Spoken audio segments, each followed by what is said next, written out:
Езра, 7 тарау.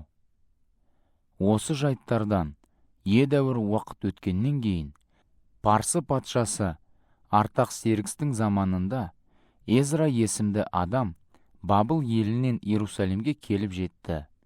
Оның шыққан ата дегі мынау: Езра Сераяхтың ұлы еді, ал Сераях Азарияхтан, Азариях Хилкиядан, Хилкия Шаллумнан, Шаллум Садықтан, Садық Ахитубтан, Ахитуб Амарияхтан, Амариях Азарияхтан, Азариях Мерайоттан, Мерайот Зерахияхтан, Зерахиях Уззиядан, Уззи Букиден, Буки Абишуадан, Абишуа Пінехестен, Пінехес Элазардан шыққан еді.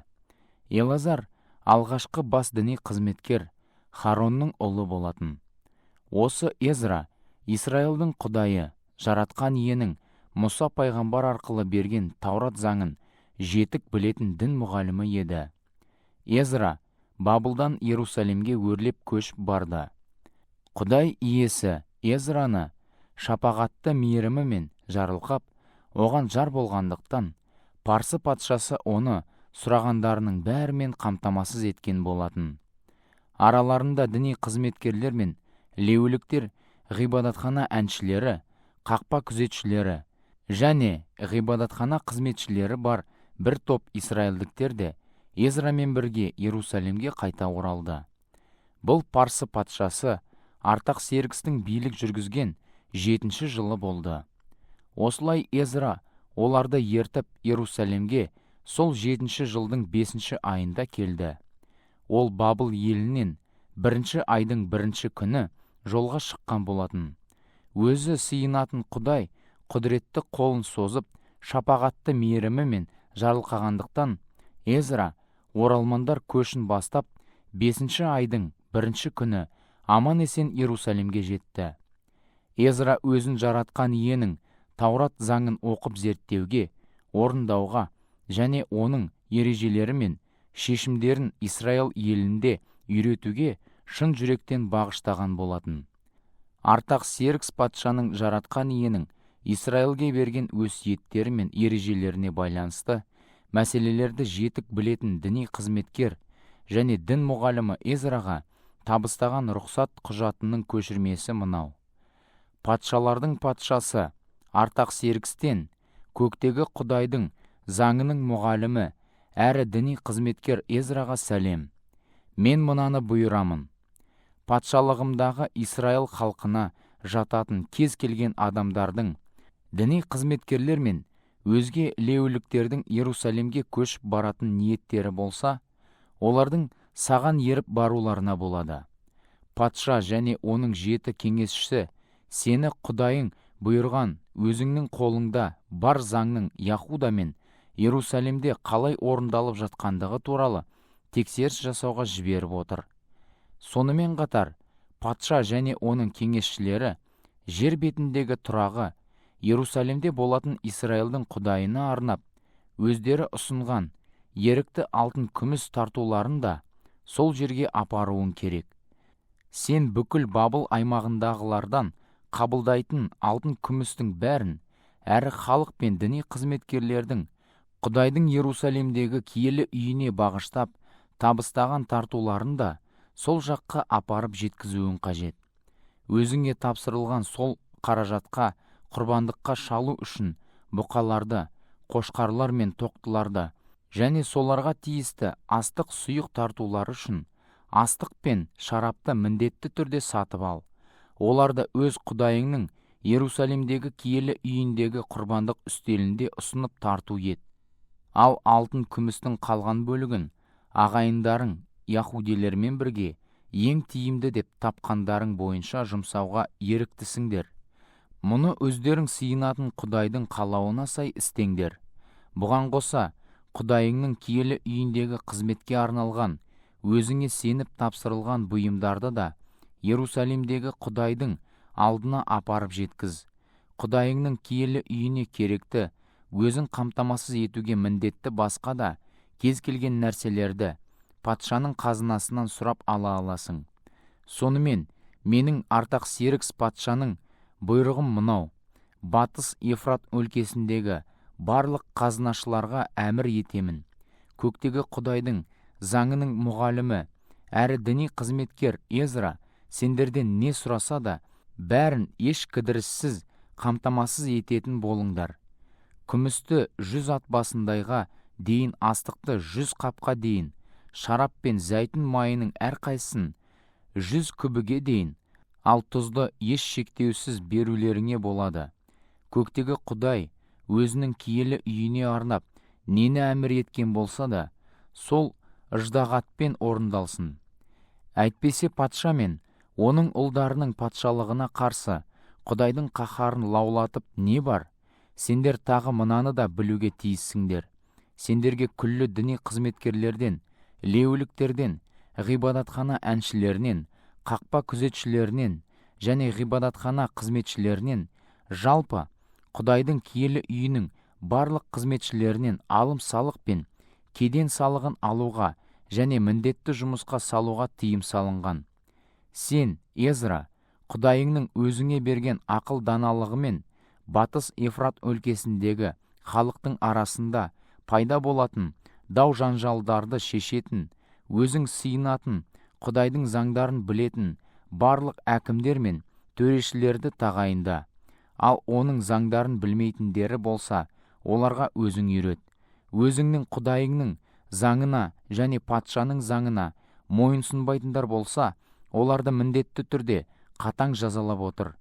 Жазаның түрлері мынадай бола алады: өлім жазасы, жер аудару, мал мүлкін тәркілеу, түрмеге қамау. Осындай кереметті істеген жаратқан ие мадақталсын. Ол ата-бабаларымыздың Құдайы өзінің Иерусалимдегі ғибадатханасын безендіріп көркемдеуге деген құлшынысы патшаның жүрегіне салған болатын. Жаратқан ие патшаның, оның кеңесшілерінің және патшаның барлық қуатты әміршілерінің алдында да маған деген өзінің берік рақымын көрсетеді. Құдай ием мені шапағатты мейірімімен жарылқағандықтан жігерлендім. Соған өзіме еріп Иерусалимге өрлеп баратын біршама Израильдік басшыларды жаныма жинап алдым. Езра 8-ші тарау. Артақ Серікс патшаның кезінде Бабыл елінен менімен бірге Иерусалимге еріп келген әулет басшыларының есімдері мен олардың шыққан ата-тектері мыналар: діни қызметкер Пінехестің ұрпақтарынан Гершом, діни қызметкер Итамардың ұрпақтарынан Даниэл, Дәуіт патшаның тұқымынан шыққан Шеханияхтың ұрпақтарынан Хатуш, Пароштың ұрпақтарынан Закария және онымен бірге тізімге тіркелген 150 ер адам. Пахат Муаптың ұрпақтарынан Зерахиях ұлы Илиехонай және онымен бірге 200 ер адам. Заттудың ұрпақтарынан Яхазел ұлы Шеханиях және онымен бірге 300 ер адам. Адинның ұрпақтарынан Джонатан ұлы Ебет және онымен бірге 50 ер адам. Еламның ұрпақтарынан Аталиях ұлы Ишая және онымен бірге 70 ер адам. Шафатияхтың ұрпақтарынан Михаил ұлы Забадиях және онымен бірге 80 ер адам. Жоғаптың ұрпақтарынан Ехиел ұлы Абадиях және онымен бірге 218 ер адам. Банидің ұрпақтарынан Жосифиях ұлы Шеломит және онымен бірге 160 ер адам. Бебайдың ұрпақтарынан Бебай ұлы Закария және онымен бірге 28 ер адам.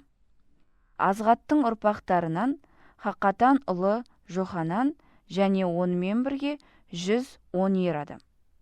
Адоникамның ұрпақтарының арасынан ең соңғы қайта оралғандардың есімдері: Али Пәлет, Еуел, Шемаях және олармен бірге 60 ер адам.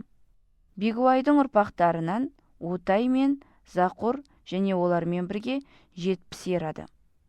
Сапарға шығарда мен Езра осы айтылып өткен израильдіктерді Ахауаға қарай ағатын өзен тармағының қасына жинадым.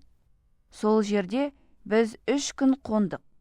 Мен діни қызметкерлерді және басқа адамдарды түгендеп шығып, олардың арасынан бірде-бір леулік көмекшіні таппадым. Сонда мен Елиезер, Ариел, Шемаях, Елнатан, Жариб, Елнатан, Натан, Закария, Мешулам есімді әулет басшыларын әрі Жояриб пен Елнатан есімді 2 ғұламаны қасыма шақырып алдым. Оларды Қасипиях деген жердің басшысы Иддоға жолдадым. Оған және оның Қасипияхтағы леулік руластарына әрі бұрын Иерусалимдегі ғибадатхананың қызметшілері болғандарға бізге Құдайымыздың киелі үйінде қызмет ететін адамдарды жіберсін деп айтуды тапсырдым. Құдай бізді шапағатты мейіріммен жарылқағандықтан, олар қайтқанда бір өте қабілетті ғалымды өзінің ұлдары және ағайындарымен бірге барлығы 18 адамды ертіп алып келді. Ғалымның есімі Шеребиях еді. Ол Исраил ұлы Леуден тараған Мәхлидің ұрпағы болатын. Сондай-ақ Хашабиях және онымен бірге Мераридің ұрпағы Ишая, өзінің бауырлары және олардың ұлдарымен барлығы 20 адамда келді. Олар ғибадатхана қызметшілерінің 220 ұрпағын да ертіп алып келді.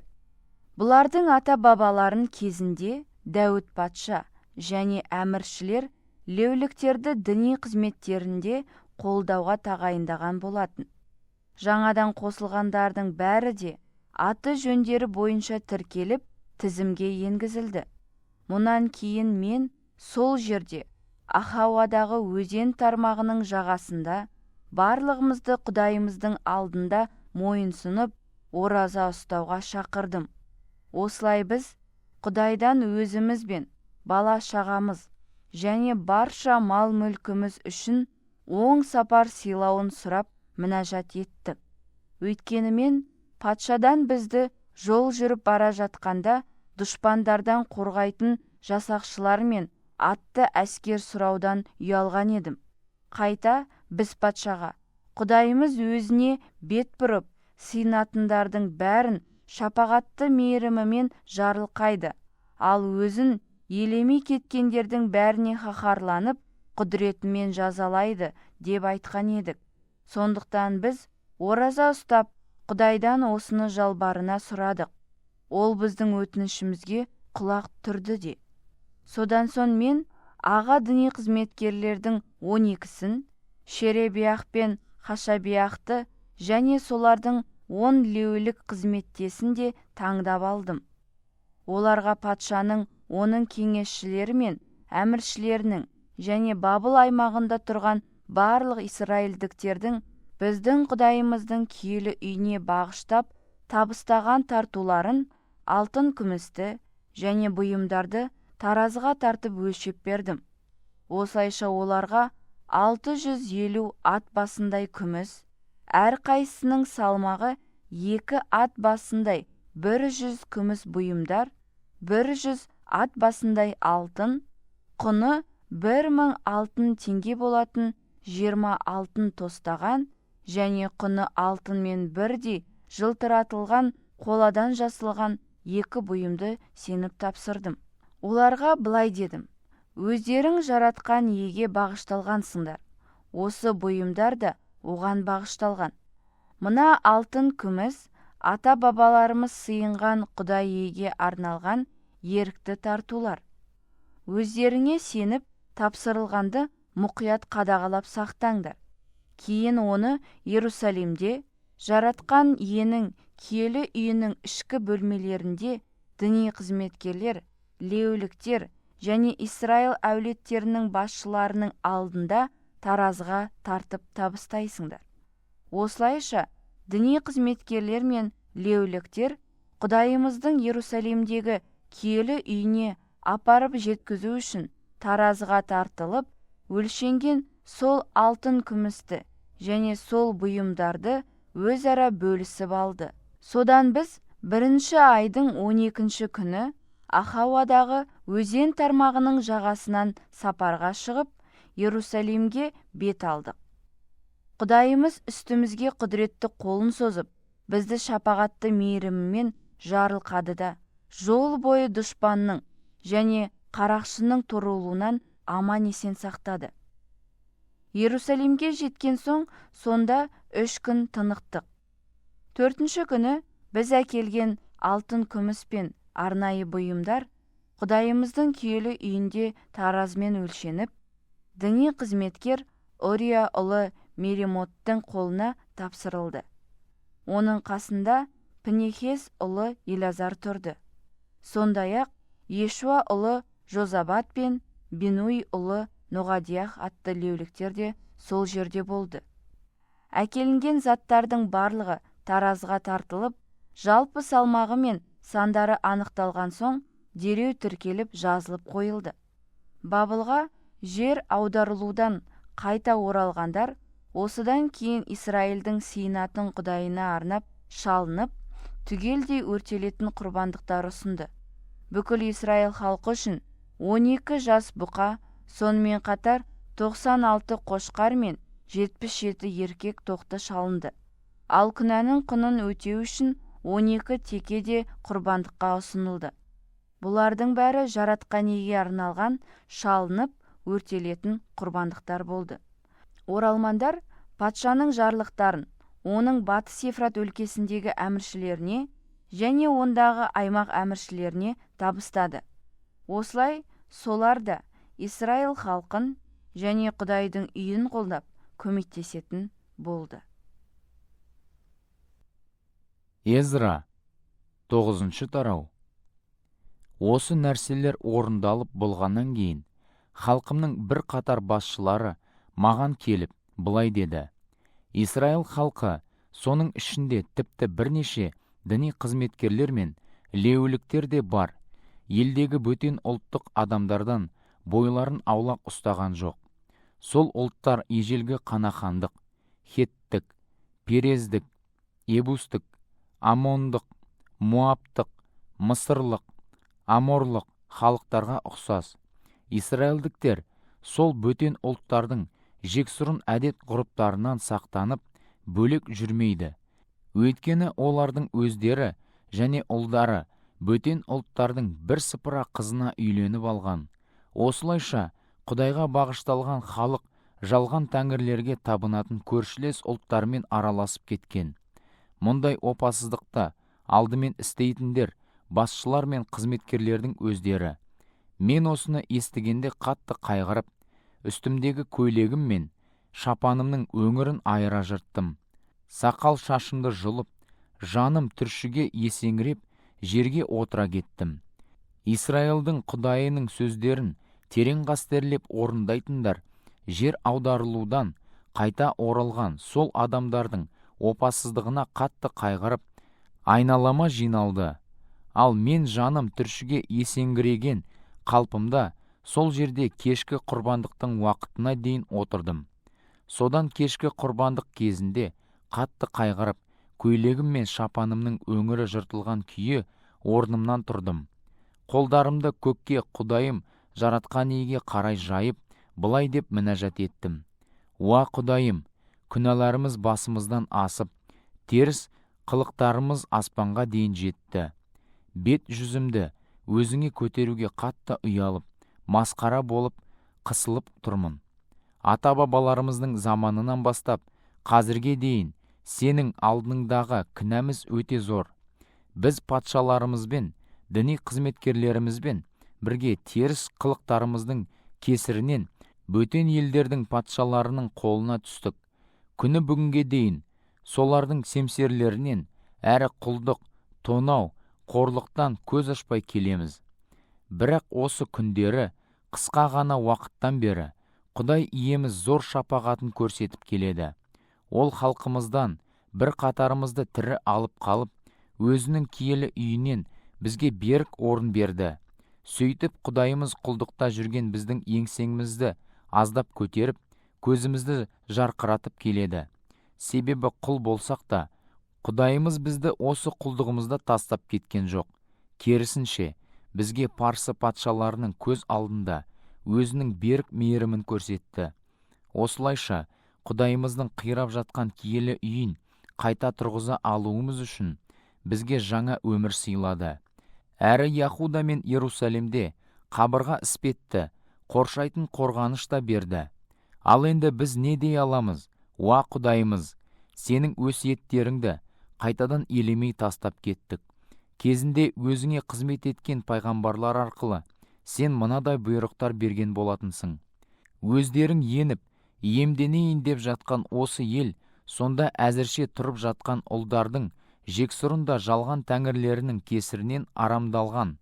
Сол ұлттар жексұрын іс-әрекеттерімен елді бір шетінен екінші шетіне дейін арамдап тастаған. Сондықтан олармен құдандалы болып, қыз алысып, қыз берісуші болмаңдар. Ешқашанда олармен ынтымақтасып, игілік тілемеңдер. Сонда ғана күшті болып, елдің шығаратын өнімін жеп, өздеріңнен кейінгі ұрпақтарыңа елді тұрақты мұра етіп қалдыра аласыңдар. Басымызға түскендердің бәрі өзіміздің зұлым істеріміз бен зор кінәміздің кесірінен болды. Сонда да сен, уа Құдайымыз, бізді күнәларымыз бойынша емес, одан жеңілірек жазаладың. Осылайша халқымыздың толығымен қырылып кетуіне жол бермей, бір қатарымызды тірі алып қалдың. Сонымен осындай жиренішті істермен айналысатын халықтармен құдандалы болып қайтадан сенің өсиеттеріңді бұзамыз ба? Сонда сен қатты қаһарланып, ешқайсымызда тірі қалдырмай, құртып жібермес пе едің? Уа Израилдің Құдайы жаратқан ие, сен әділсің. Біз қырылудан аман қалған біраз адамбыз. Сенің алдыңда әбден кінәлі болып жатырмыз. Осы істегеніміздің кесірінен ешқайсымыз сенің алдыңда тұра алмаймыз. Езра 10-шы тарау. Езра осылай мінәжат етіп жылап, Құдайдың киелі үйінің алдында сыйынып, күнәларды мойында бет-бетінен жатты. Сол кезде оның айналасында Исраильдіктердің ер адамдар, әйелдер және балалардан тұратын өте үлкен жамағаты жиналды. Оларда зар еңіреп, жылаумен болды. Сонда Еламның ұрпақтарының бірі, Ехел ұлы Шеханиях, Езраға тіл қатып былай деді: рас, біз айналамыздағы бөтен жұрттықтардан әйел алып, Құдайымызға опасыздық жасадық. Бірақ та Израиль үшін әлі де үміт бар. Қазір-ақ Құдайымызбен келісім жасайық. Біздің мырзамыз, сіздің ақыл кеңесіңіз және Құдайдың өсиеттерін терең қастерлейтін басқалардың да ақыл кеңесі бойынша былай істейік. Сондай әйелдердің бәрін олардың туған балаларымен бірге қоя берейік. Бұл Таурат заңына сәйкес істелсін. Енді орныңыздан тұрыңыз. Бұл міндет сіздің мойныңызда. Біз сізді қолдайтын боламыз. Осы істі батыл жүзеге асырыңыз. Сонда Езра орнынан тұрды да, алдымен аға діни қызметкерлерге, леуліктерге және барлық басқа Исраильдіктерге осы айтылғандарды істеуге ант бергізді. Олар ант берді. Мұнан кейін Езра Құдайдың киелі үйінің алдында тұрған орнынан кетіп, Елияшип ұлы Жохананның ғибадатханадағы бөлмесіне барды. Бабылға жер аударылудан қайтып келгендердің опасыздығына қатты қайғырғанынан Езра сол бөлмеде болған кезінде аузын бекітіп, нан да жемеді, су да ішпеді. Содан соң басшылар бүкіл Яхуда аймағы мен Иерусалим қаласында жар салып, мынаны хабарландырды: жер аударылудан қайта оралған яхудейлер Иерусалимде жиналуға міндетті. Кімде-кім 3 күннің ішінде келмесе, басшылар мен ақсақалдардың шешімі бойынша содан бар мал-мүлкі тартып алынып, Құдайға бағышталып жойылады. Ал өзі жер аударылудан қайта оралған яһудилердің қауымынан аластатылады. Сонда Яһуда мен Буньяминнің күллі тұрғындары 3 күннің ішінде Иерусалимге жиналды. Бұл 9-шы айдың 20-шы күні болды. Халықтың бәрі Құдайдың киелі үйінің алдындағы аулада бас қосты. Олар осы оқиғаға және жауған жауынға бола дірілдеп тұрды. Діни қызметкер Езра орнынан тұрып оларға былай деді: сендер жаратқан иеге бағынбайтын бөтен жұрттық әйел алып опасыздық жасадыңдар. Осылай сендер Исраильдің кінәсін одан әрі арттыра түстіңдер. Ал енді ата-бабаларыңның сыйынған Құдайы жаратқан иенің алдында күнәларыңды мойындаңдар. Осы елдегі бөтен халықтардан және өздеріңнің жат бөтен жұрттық әйелдеріңнен бөлініп, жаратқан иенің еркін орындаңдар. Сонда бүкіл жамағат қатты дауыспен былай деп жауап берді: сіздікі дұрыс, сіз қалай айтсаңыз солай істеуге міндеттіміз. Бірақ мұнда халық көп. Қазір жылдың жаңбыр жауатын мезгілі, сондықтан далада тұра беруге болмайды. Оның үстіне бұл 1-2 күннің ішінде істей салуға болатын нәрсе емес. Өйткені арамыздағы көбіміз осындай күнә жасадық. Құдайымыздың осы себептен тұтанған қаһарының бетін қайтару үшін біздің басшыларымыз бүкіл қауымның өкілі болып бұл жерде қалсын. Ал бөтен жұрттық әйел алған әркім өз қаласының ақсақалдары, төрешілерімен бірге белгіленген мезгілде осында қайтып келсін. Бұл ұсынысқа тек Асахил ұлы Жонатан мен Тикуах ұлы Яхзиях қана қарсы болды. Мешулам және Леулек Шаптай оларды қолдады. Әйтсе де, жер аударылудан қайта оралғандар солай істемек болып келісті. Діни қызметкер Езра барлық әулеттерден басшыларын таңдап алып, аттарын атап белгіледі. Содан олар 10-шы айдың 1-ші күні осы мәселені қарауға отырды. Бұдан кейінгі жылдың 1-ші айының 1-ші күні олар жаратқан иеге бағынбайтын бөтен жұрттық әйел алғандардың мәселесін қарап бітірді. Діни қызметкерлердің бөтен жұрттық әйел алғандары мыналар болды: Ехосадық ұлы Ешуа мен оның бауырларының ұрпақтарынан Мағазиях, Елиезер, Жариб, Ғодалиях. Олар сол әйелдерін қайтарып жіберуге қол беріп уәделесіп, өз кінәларын мойындады. Әрі соның айыбын өтеу үшін бір қошқардан шалып жаратқан иеге ұсынды. Имердің ұрпақтарынан Ханани, Забадиях. Харымның ұрпақтарынан Мағасиях, Ильяс, Шемаях, Ехиел, Ұзиях.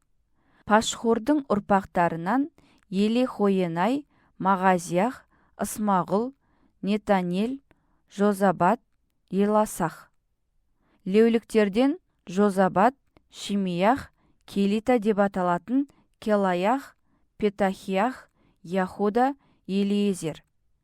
Әншілерден Илияшип. Қақпа күзетшілерінен Шаллум, Телем, Ори.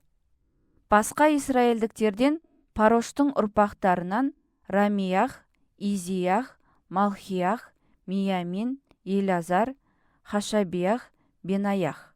Еламның ұрпақтарынан Маттаниях, Закария, Ехиел, Абди, Иремот, Ильяс.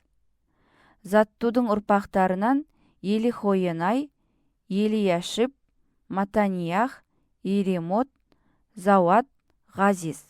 Бибайдың ұрпақтарынан Жоханан, Хананиях, Забай, Атлай. Банидің ұрпақтарынан Мешулам, Маллух, Адаях, Яшуб, Шеял, Иремот. Пахат Муаптың ұрпақтарынан Адна, Хилал, Бенаях, Мағасиях, Матаниях, Беселиел, Бинуй, Манаса.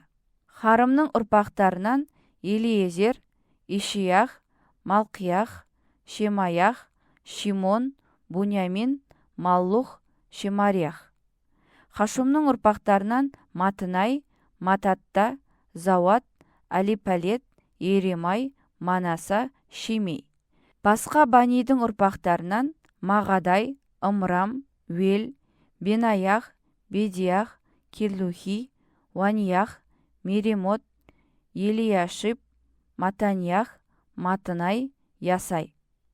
Бинуидің ұрпақтарынан Шимей, Шелемиях, Натан, Адаях, Махнатбай, Шашай, Шарай, Азарил, Шелемиях, Шемариях, Шаллум, Амариях, Жүсіп. Небоның адамдарынан Ейел, Мататиях, Зауат, Зибинах, Яддай, Жоел, Бенаях. Бұлардың бәрі жаратқан еге мойын сұнбайтын бөтен жұртты әйел алып, кейбіреулері солардан бала көрген еді.